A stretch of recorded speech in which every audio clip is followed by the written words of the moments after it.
صل على محمد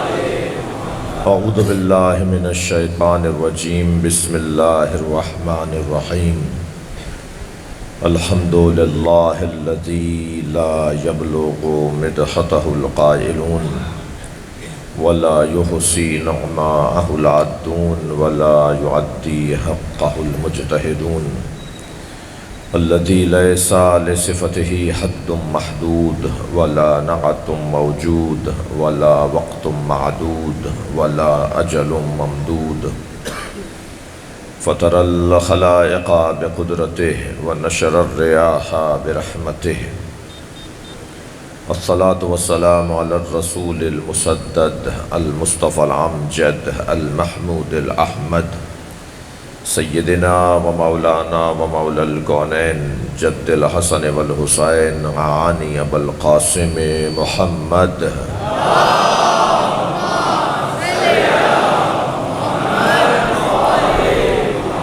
وآله الطيبين الطاهرين المعصومين الذين قال الله إنما يريد الله ليذهب عنكم الرجس أهل البيت ويطهركم تطهيرا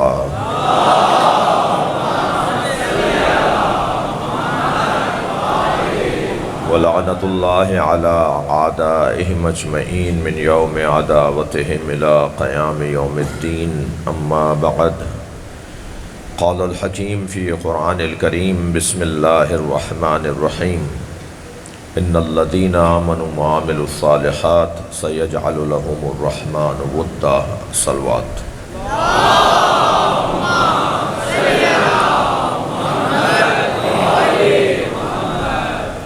ایک اور بہتر صلوات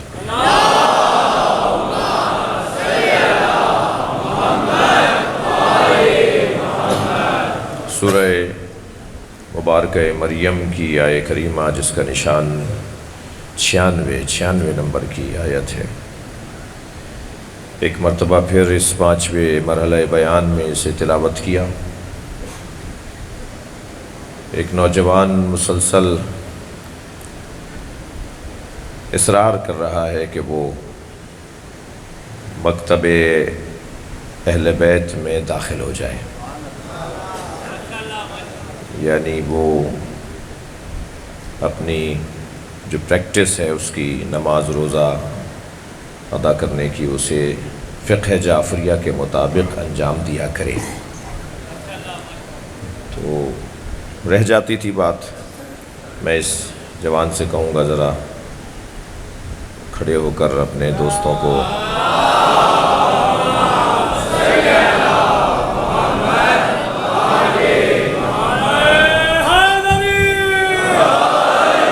بتائیں کہ آپ کا نام کیا ہے؟ میرا نام فاروق ہے اور کراچی کے رہنے والے ہیں؟ زینب کا رہنے والا ہوں۔ اور یہاں کیسے آئے ہوئے ہیں؟ میں شیعہ ہوں۔ نہیں، یہاں کراچی کیسے آئے ہیں؟ میری پیدائش ہے۔ اچھا، وہ یہیں کے ہیں اصل آپ؟ وہ بزرگ آپ کے جہلم کے ہیں؟ جی۔ اچھا، کیوں شیعہ ہونا چاہتے ہیں؟ صحیح راہ پہ آنا۔ آپ نے کس عالم کو سنا ہے؟ میں آپ بعد میں سب کیجیے گا یہ سارے کام، تھوڑا میں بات کر لوں تو کسی نے بڑے علماؤں کو تو نہیں سنا، لیکن یہ ہے کہ میری والدہ کے انتقال کے وقت ایک پیارے نشی خاتون آتی تھی، میری والدہ کی خدمت کرتی تھی۔ صحیح، تو تب سے میرا لگاؤ بڑھا، تھوڑا قریب کیجیے بس۔ تب سے میرا لگاؤ بڑھا، اور میں نے یہ غلط پرسپشن پھیلایا جاتا ہے کہ یہ ہوتا ہے وہ ہوتا ہے۔ میں نے 1.5 سے 2 سال ریسرچ کیا گیا، تو قدرتی بات ہے کہ میں یہاں علم پہ آیا کرتا تھا، تو کوئی چیز یہ مجھے اٹریکٹ کرتی تھی، کھینچتی تھی، تو میں نے اپنے واجب القتل قرار دیا گیا اپنی فیملی میں کافی لوگوں کی نظر میں، تو مجھے کوئی فرق نہیں پڑتا، اور میں یہاں بڑے مجمع میں کہیے لا الہ الا اللہ۔ لا الہ الا اللہ۔ بھائی آپ سب بھی پڑھیے، کیونکہ ایک منٹ، کیونکہ وہ ایک کوئی ہے پریشان حال، وہ کہتا ہے کہ یہ شہنشاہ حسین نقوی جب لوگوں کو شیعہ لوگ ہونا چاہتے ہیں اور یہ شیعہ تو پھر وہ سارے کلمے پڑھواتا ہے، اس کا مطلب ہے کہ یہ غیر شیعوں کو مسلمان ہی نہیں مانتا بھائی. ہم تو خود صبح شام بار بار صبح شام اللہ کی توحید کا اقرار کرنا چاہیے. تو سارا مجمع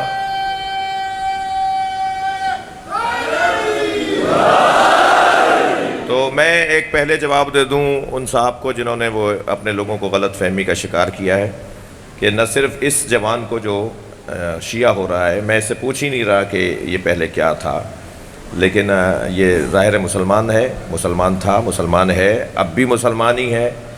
ایک مسلمان فرقے سے، ایک مسلمان فقہ سے دوسرا اسلامی فقہ کی طرف آ رہا ہے. اس میں کیا پریشانی کی بات ہے؟ یعنی جس فقہ کو چھوڑ کر آ رہا ہے وہ بھی مسلمانوں کی فقہ ہے، اور جسے اپنا رہا ہے وہ بھی مسلمانوں کی فقہ ہے. تو جب یہ اتنے عرصے سے وہاں تھا تو ہمیں تو کوئی پریشانی نہیں تھی.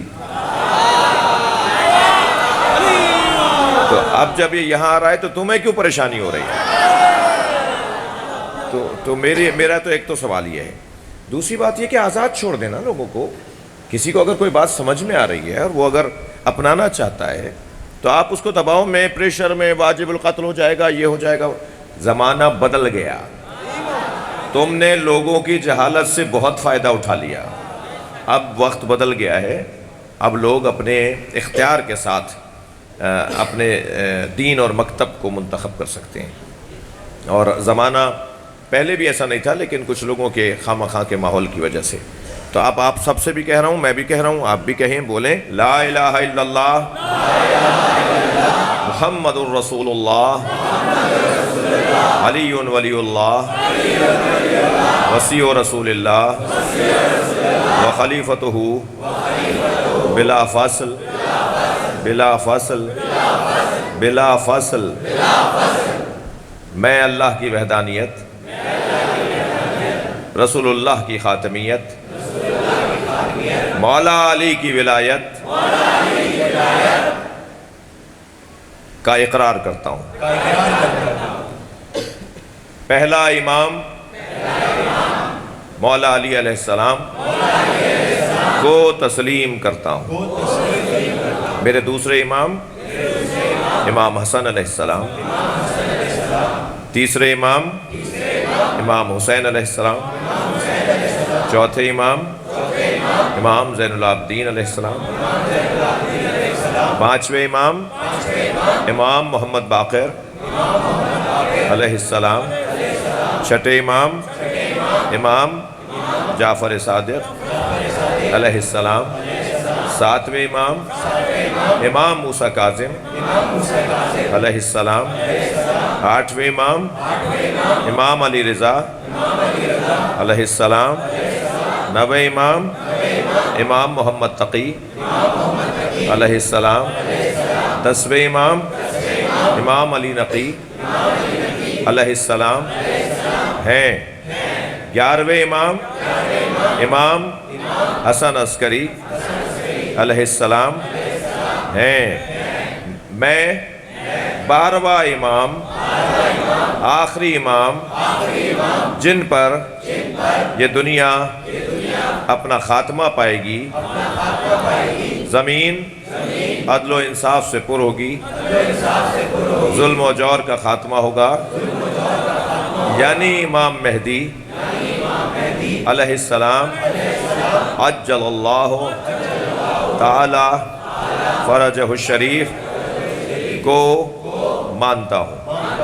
میں نماز، روزہ، حج، زکوٰۃ، خمس، جہاد، امر بالمعروف، نہی عن المنکر، تولی، تبرع پر عمل کروں گا. ایک اچھا انسان بن کے رہوں گا، ایک اچھا شیعہ بن کے رہوں گا، ایک اچھا پاکستانی بن کے رہوں گا. غیبت امام زمانہ میں علماء اکرام، مراجع عظام، مراجع تقلید سے دین سمجھوں گا. میں سنیوں سے پیار کرتا ہوں، پیار کروں گا. اچھا شہری، اچھا پڑوسی، اچھا پاکستانی، اچھا شیعہ بن کے رہوں گا. اور اس عہد پر قائم رہنے کے لیے اللہ سے توفیق کا طلبگار ہوں۔ یہ بھائی شیعہ ہو گئے ہیں، ان کی صحت سلامتی حفاظت کے لیے بلند تر صلوات۔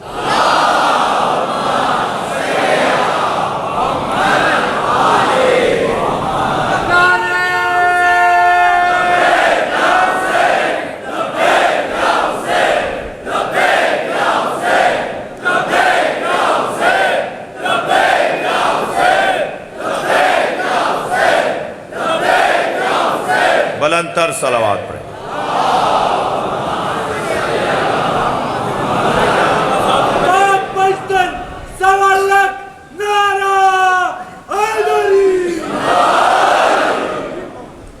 ان الذین آمنوا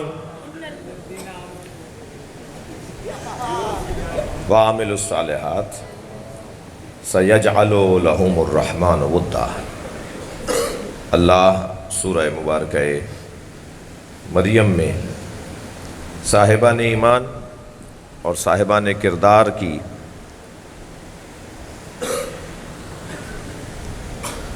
یہ عظمت، یہ فضیلت بیان کر رہا ہے کہ پھر اللہ ان کی محبت لوگوں کے دلوں میں ڈالے گا۔ کوئی کسی سے محبت اگر کرتا ہے تو اس کی بہت ہی واضح دو تصویریں ہیں۔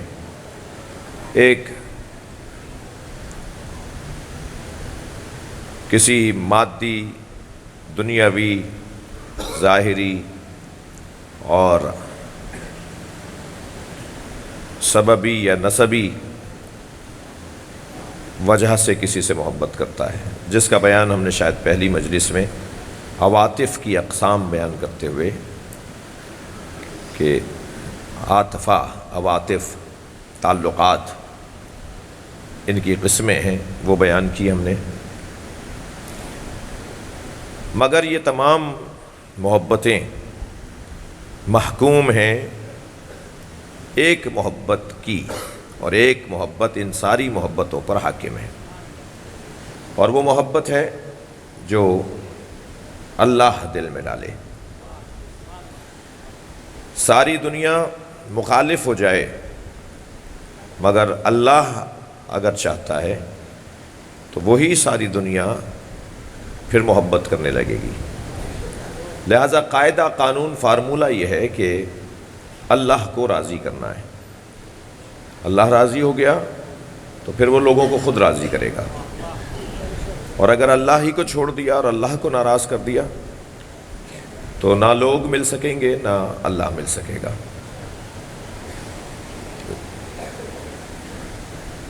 ایمان کا تقاضا اعمال کی صورت میں، نماز، روزہ، حج، زکوٰۃ کی صورت میں انسان کی زندگی میں اس کا اظہار ہونے لگتا ہے۔ عمل صالح، معاملات، انسان کا انسان سے تعلق، انسان کا اپنے جیسے سے تعلق، انسان کا اپنے ماتحت سے تعلق، انسان کا اپنے مافوق سے تعلق، انسان کا پڑوسی سے تعلق، یہ عمل صالح کا عنوان بنے گا۔ نماز کا معاملہ انسان کا بندے کا اللہ کے ساتھ، انسان کا اپنے رب کے ساتھ، روزے کا اپنے رب کے ساتھ تعلق، لیکن عمل صالح کا تعلق معاملات کے ساتھ ہے۔ عبادات میں اگر کوئی مضبوط ہو اور معاملات میں کمزور ہو تو وہ اچھا مسلمان نہیں ہے، اور اس کے برخلاف بھی کہ اگر معاملات میں اچھا ہو اور عبادات میں کمزور ہو تو بھی اچھا انسان نہیں۔ البتہ جہاں بھی آپ قرآن میں دیکھیں گے وہاں ایمان کا تذکرہ پہلے ہے، عمل صالح کا تذکرہ بعد میں ہے، کیونکہ اللہ وہ سوشل ویلفیئر کے کارکنوں کو پسند کرتا ہے، ان سوشل ویلفیئر کے کارکنوں کو پسند کرتا ہے جو مومن ہوں، یعنی قرآن اور حدیث، قرآن اور نبی اور اہل بیت کے مطابق سوشل ویلفیئر، دوسروں کے کام آنا، دوسروں کو خدمات فراہم کرنا، ورنہ منظر وہ روٹی چور والا بنے گا کہ جس سے پوچھا گیا کہ بھائی تم کیا کرتے ہو؟ کہ میں ایک گناہ کرتا ہوں اور ایک نیکی کرتا ہوں. گناہ وہ کرتا ہوں جس کا ایک عذاب ہے، اور نیکی وہ کرتا ہوں جس کے 10 ثواب ہیں. تو ایک کم کر لو تو 9 پھر بھی میرے حساب میں آتا ہے. جی، روٹی چوری کی، اس کا ایک گناہ، اور کسی فقیر کو کھلا دیا، اس کے 10 ثواب. تو 10 میں سے ایک کم کر لیں تو 9 رہ گئے. تو ایسے حساب کتاب لگانے والے بھی ہمارے ماحول میں رہتے ہیں، جو اپنے پسند کا حساب بناتے ہیں، اپنے پسند کا حساب و کتاب لگاتے ہیں. معصوم نے جواب دیا کہ اسے ثواب تو ایک بھی نہیں ملے گا، گناہ 2 ملیں گے. ثواب ایک بھی نہیں ملے گا اس لیے، ہاں ثواب ایک بھی نہیں ملے گا اس لیے کہ اس نے غلط کام کیا ہے، کوئی کام ہی نہیں کیا. اچھا، پھر گناہ 2 کیوں ملیں گے؟ اس لیے کہ ایک تو چوری، ایک گناہ، اور پھر کسی اور کے مال پر تصرف. چوری کرنا ایک گناہ، اور اس کے مال پر اپنی پسند سے تصرف کرنا دوسرا گناہ. تو ایسے بندے کو جو رشوت لے کر کسی کا مال قبضہ کر نیکیوں کے کام کر رہے ہوتے ہیں نا، انہیں خبر کر دیجئے جا کر. صلوات پڑھ لیں محمد و آل محمد.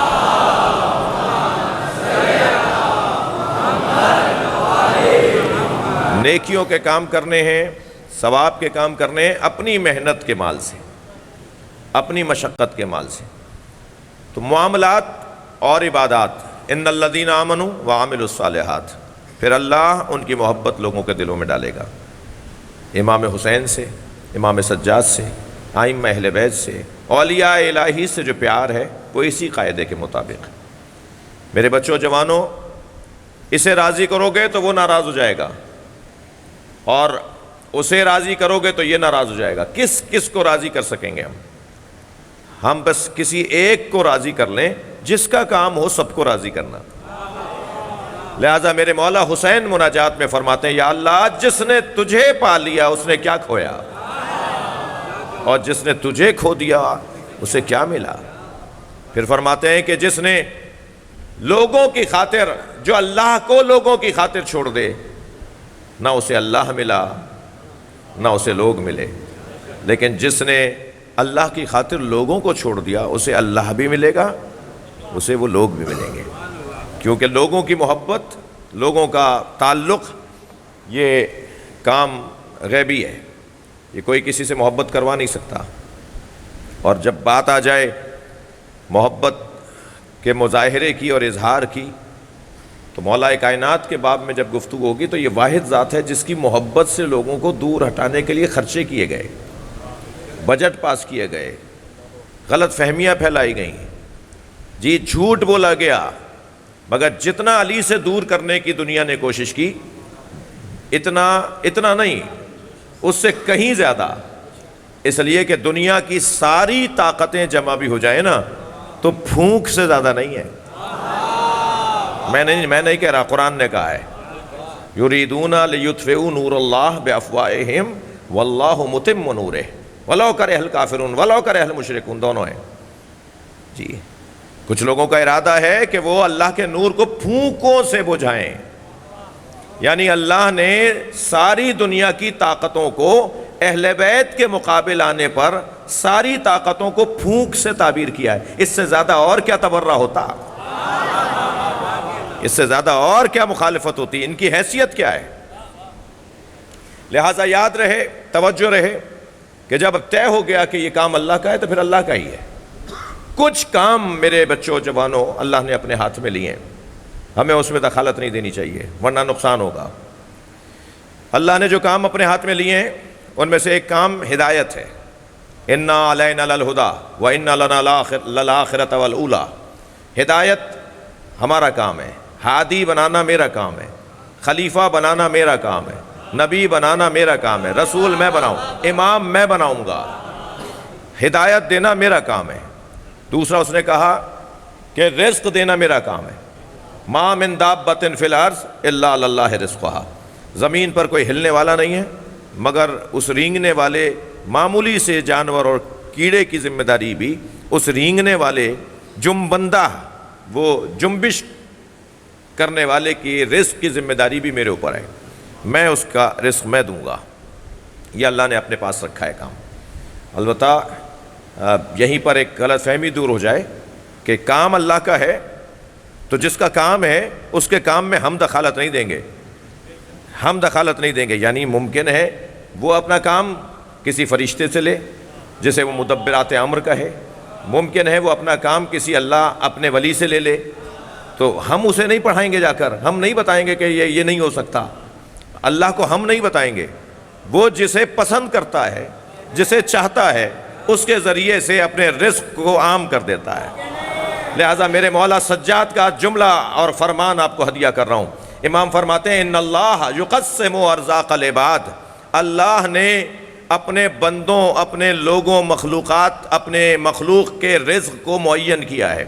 ان اللہ یقسم ارزاق العباد وعلی ایدینا یجریہا، اور ہم اہل بیت کے ہاتھوں سے جاری کرواتا ہے۔ تو یہ اللہ کا کام ہے۔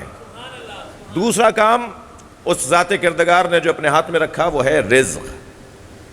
اور تیسرا کام یہ جو میں، اور یقیناً ایک لمبی لسٹ ہے مگر میں اپنے مضمون پر آپ کی توجہ چاہوں گا، یہ تیسرا کام جس کو ہم روزانہ سوچنے کی کوشش کر رہے ہیں کہ محبت دلوں میں ڈالنا، یہ اللہ کا کام ہے۔ اگر اللہ چاہے گا تو کوئی کسی کو چاہے گا، اور اگر اللہ نہیں چاہے گا تو کوئی کسی سے محبت نہیں کر سکتا۔ یاد رہے نبی تو سب کو چاہتے تھے، نبی کو چاہنے والا کون ہوگا؟ جی میں کچھ محبت کے باب میں کچھ دیر آپ کی توجہ چاہوں گا۔ محبت کے باب میں آپ کی کچھ توجہ چاہ رہا ہوں۔ کچھ لوگوں نے سورہ مبارکہ حج کی ایک آیت نکال کے کہا کہ حضرت ابو طالب نے کلمہ نہیں پڑھا معاذ اللہ، اور آیت لے کر آئے کیا؟ اے میرے حبیب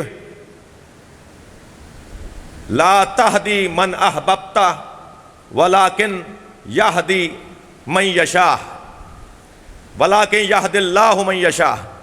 اے میرے حبیب جسے آپ چاہتے ہیں وہ ایمان نہیں لائے گا۔ تو کہنے لگے سرکار چاہتے تھے کہ حضرت ابو طالب کلمہ پڑھ لیں، اللہ نے کہا جسے آپ چاہتے ہیں کہ وہ ہدایت پالے وہ ایمان نہیں لائے گا، اور اللہ جسے چاہے گا وہ ایمان لے آئے گا۔ یہی آیت ایمان ابو طالب پہ دلیل ہے۔ بھائی نبی تو سب کو چاہتے تھے کہ ایمان لے کر آئیں، جسے آپ چاہتے ہیں وہ ایمان نہیں لائے گا، مگر جو آپ کو چاہتا ہے اسے ابو طالب کہا جاتا ہے، جو آپ کو چاہتا ہے۔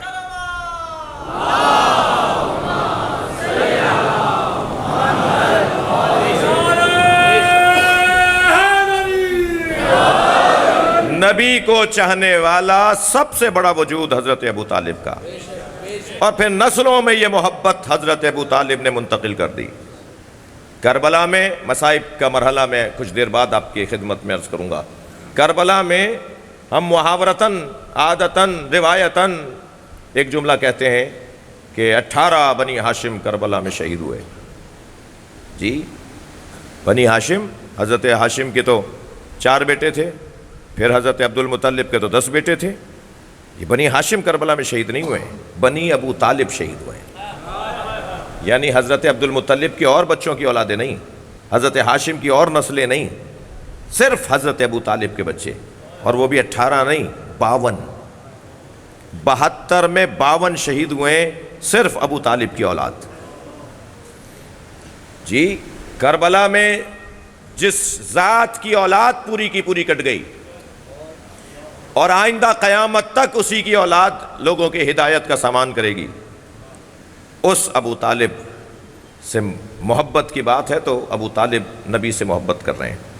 میرے بچوں، جوانوں، کم سن ساتھیوں، جس ممدوح کی مصیبت کا بیان سننے کے لیے ہم جمع ہیں، اس امام ہمام کی سیرت کے کچھ حسین پہلوؤں میں سے کچھ پہلوؤں کی طرف آپ کی توجہ چاہوں گا۔ انفرادیت ہے امام سجاد کی امامت میں، آدم آل محمد لقب ہے، نوح اہل بیت لقب ہے امام سجاد کا۔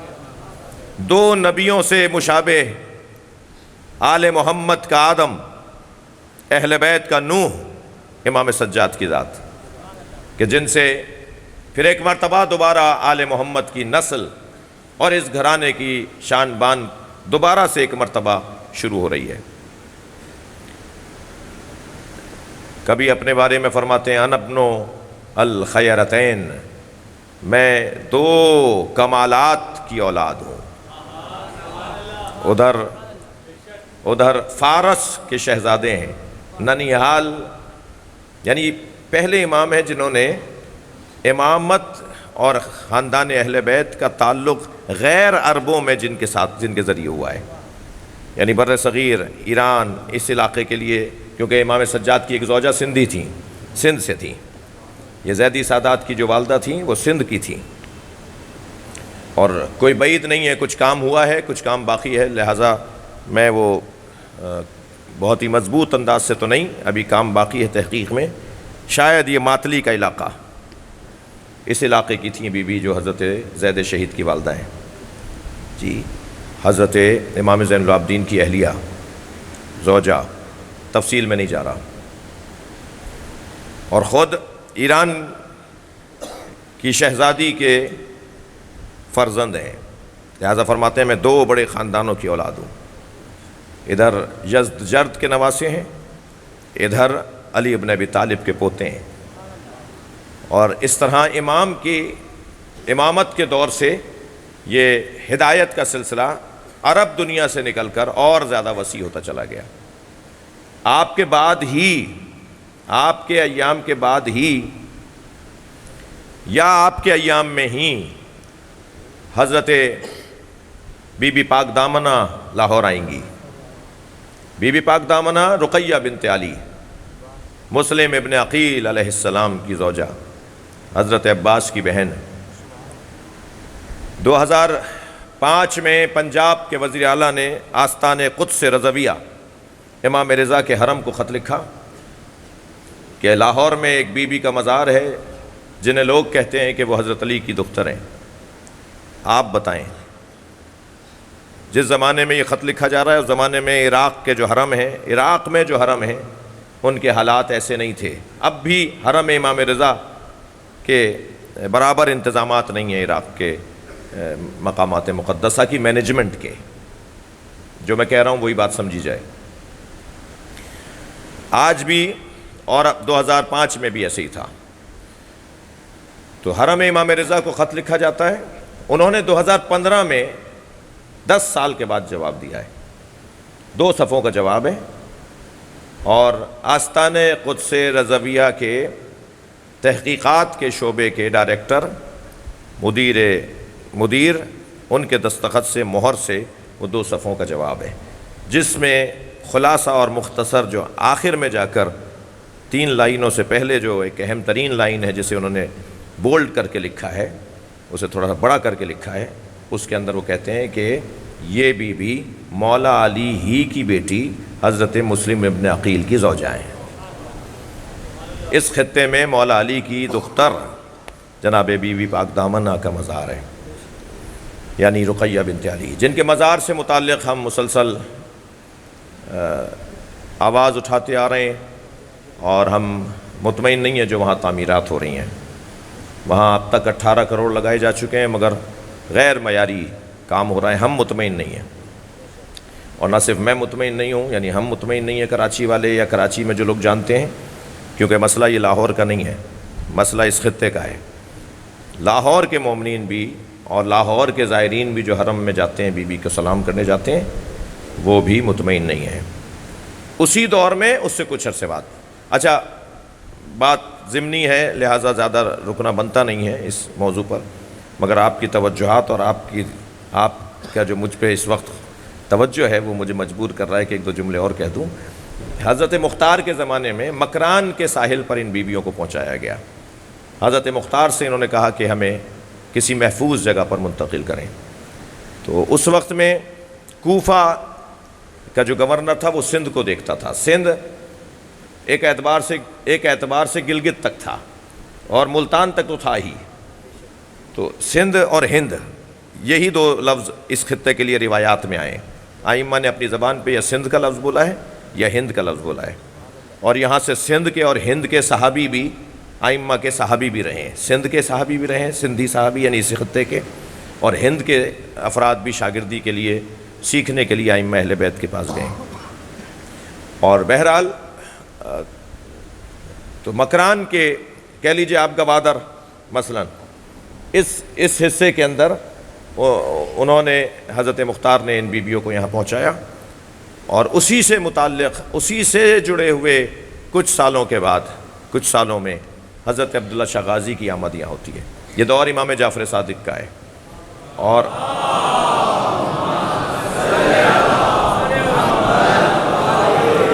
تو یہ دو مسلم.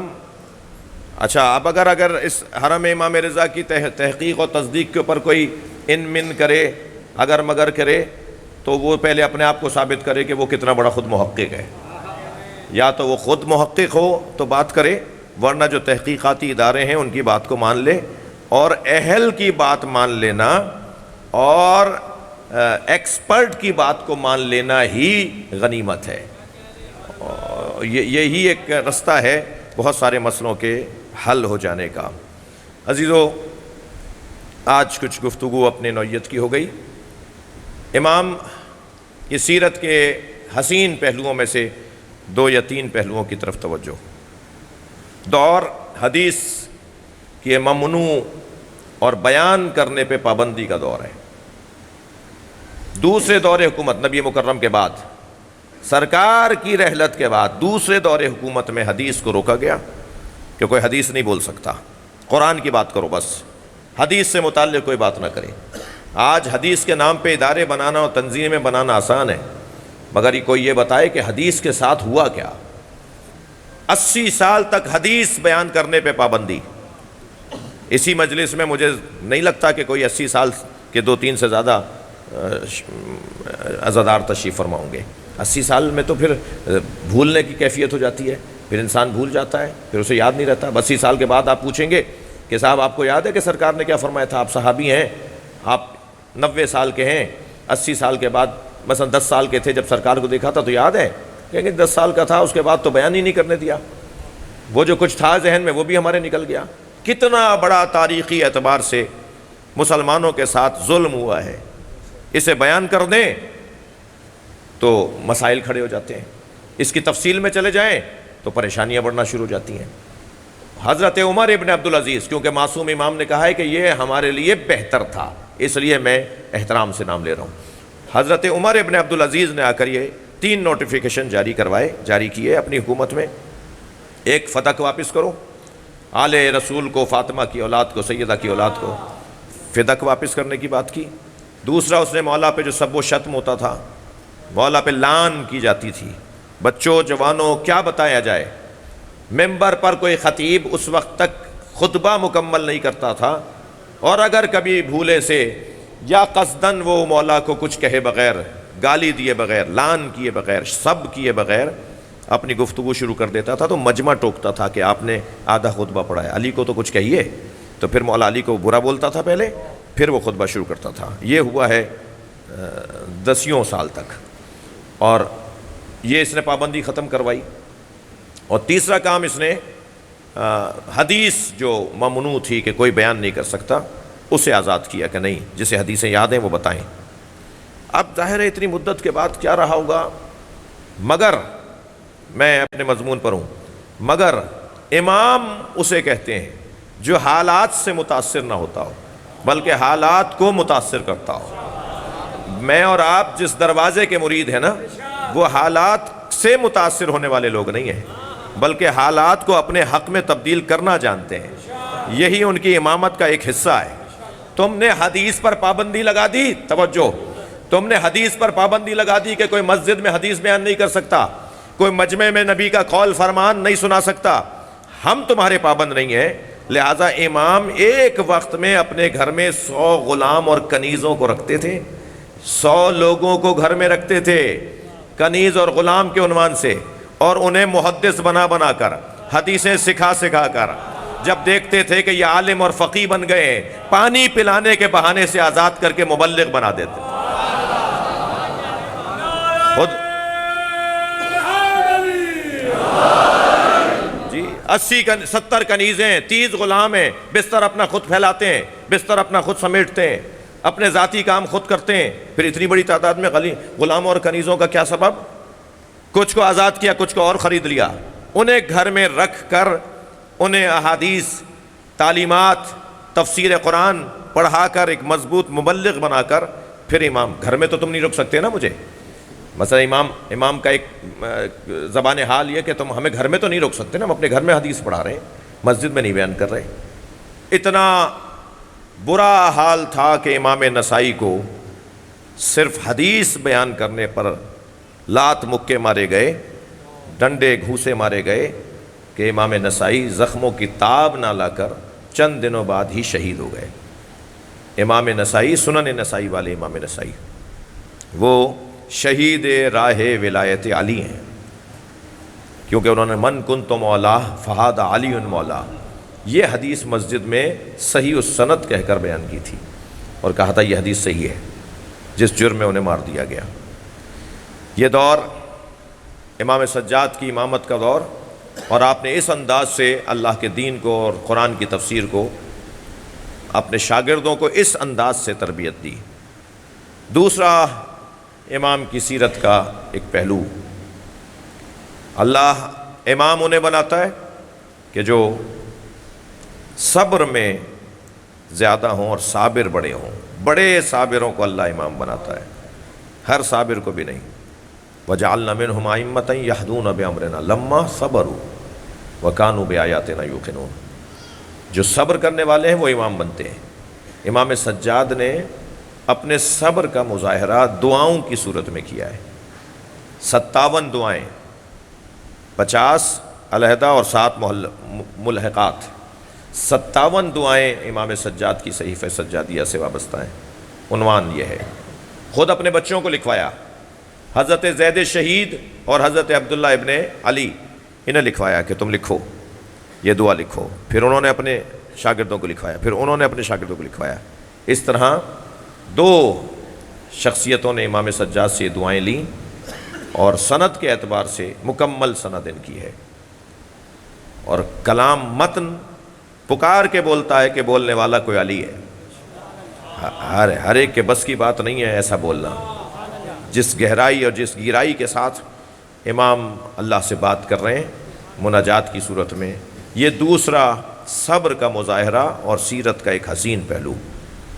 اور تیسرا عنوان سیرت، مجلس عزا، عزاداری، گریہ، امام حسین کی یاد، 35 سال تک جو روتا رہا ہو،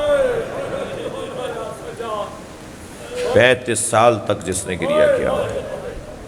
سن 95 ہجری میں آپ کی، سن 61 ہجری میں کربلا، سن 95 ہجری میں امام سجاد کی شہادت، 25 محرم۔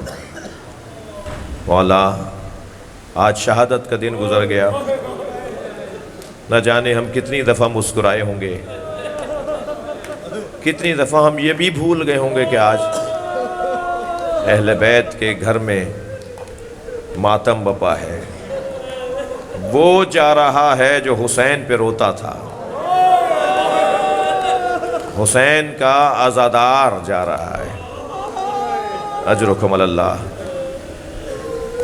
امام محمد باقر نے آج اپنے بابا کو جنت البقیع کے حوالے کر دیا۔ ہاں صحیح ہے، چراغ گل کر دیجئے، روشنیاں بجھا دیجئے، ایک قبر کو اپنے دل میں لانا ہے جس قبر پہ چراغ نہیں جل رہا، جس قبر پہ اندھیرا ہے۔ اجرکم اللہ۔ اللہ کسی غم میں نہ رلائے سوائے غم اہل بیت کے، ہمیں رونے اور رلانے والوں میں قرار دے۔ عزادارو، امام سجاد کا بدن نازنین بہت، نرم ہاتھ، اکثر سفروں سے لوٹتے تھے تو حضرت کو تپ ہو جاتا تھا، بخار کی کیفیت ہو جاتی۔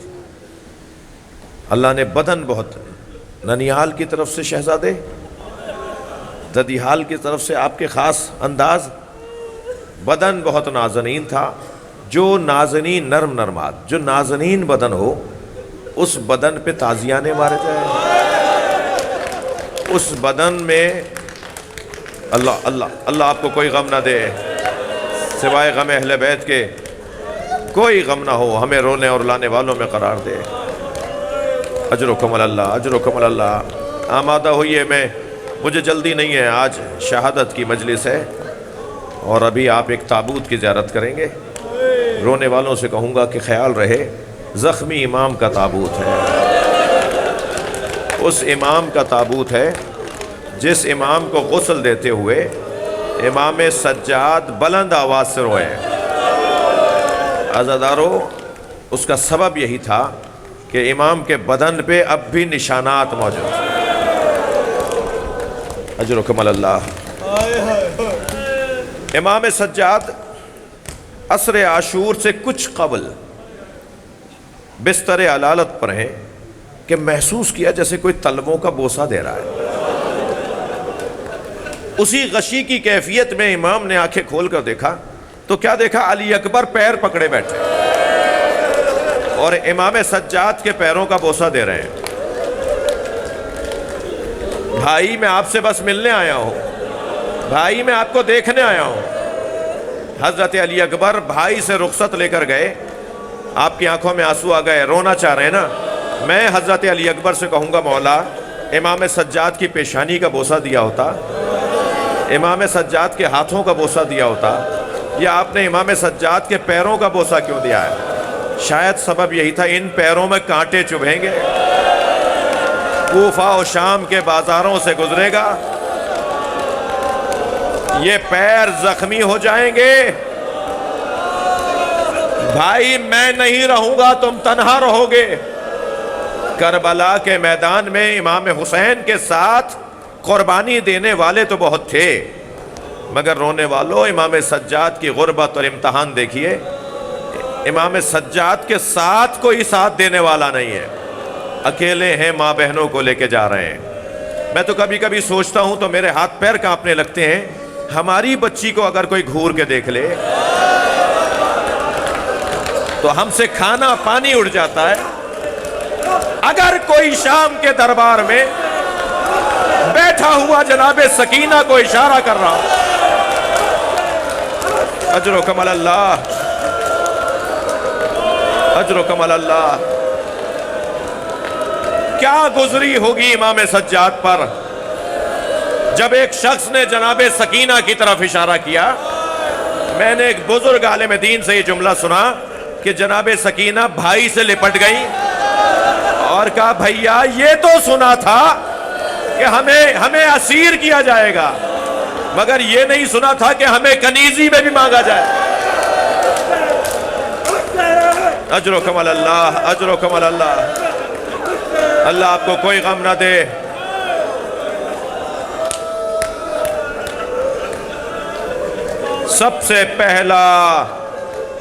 سب سے پہلا امتحان امام سجاد کا اس وقت شروع ہوا جب جناب زینب نے آ کر کہا اے میرے لال اپنی امامت کا پہلا مسئلہ تو بتاؤ.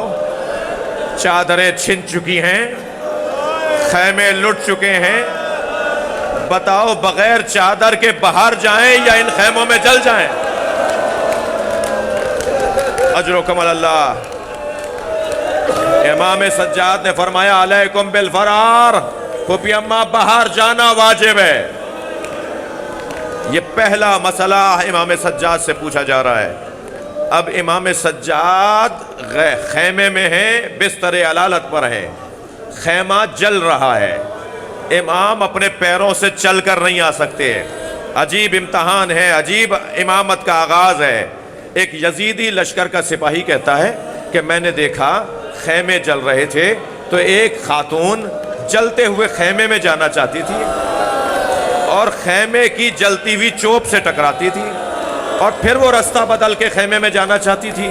کہتا ہے میں یہ سمجھا شاید کسی نے اس کے سر پہ چوٹ ماری ہے جس کی وجہ سے اس کی آنکھوں کا نور چلا گیا ہے اور اسے نظر نہیں آ رہا کہ آگے آگ جل رہی ہے.